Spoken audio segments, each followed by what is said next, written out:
a reminder that life is not sustained by constant labor. God was saying something radical.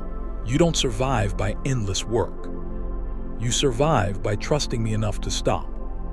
Stopping feels dangerous when you've lived as a slave. In Egypt, stopping meant punishment.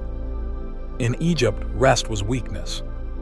In Egypt, value was measured by output. But God was undoing Egypt.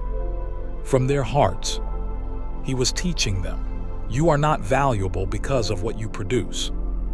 You are valuable because you are mine. Rest is an act of faith. Rest says, I believe God will still provide, even when my hands are empty. Rest says, I trust God enough to let go of control for one day. And still, some could not stop.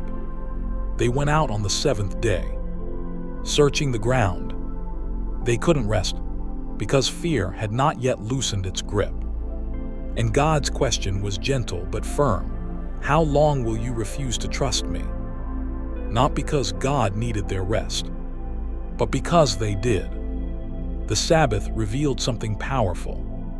Provision is not only about bread, it is also about peace. God feeds bodies with manna.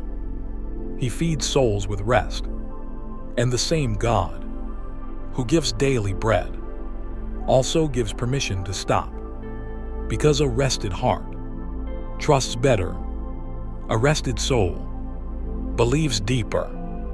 And in the wilderness, God was teaching His people a truth we still struggle to learn. You are not held together by effort. You are held together by grace.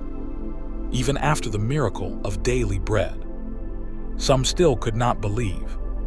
Some still went out on the seventh day. They couldn't rest. They couldn't trust. They couldn't stop striving. The wilderness had not yet fully broken their fear. And so they went out anyway, searching, gathering, planning, as if God's command was a suggestion. They were still trying to survive with their own hands. And God, with a heart full of love, asked them a question that echoes into our own lives today. How long will you refuse to trust me? Not angrily, not harshly, but sorrowfully, because God did not want to see them suffer. He did not want to see them live in constant fear. He did not want them to carry the weight of uncertainty alone. God wanted them to trust Him. And trust is not built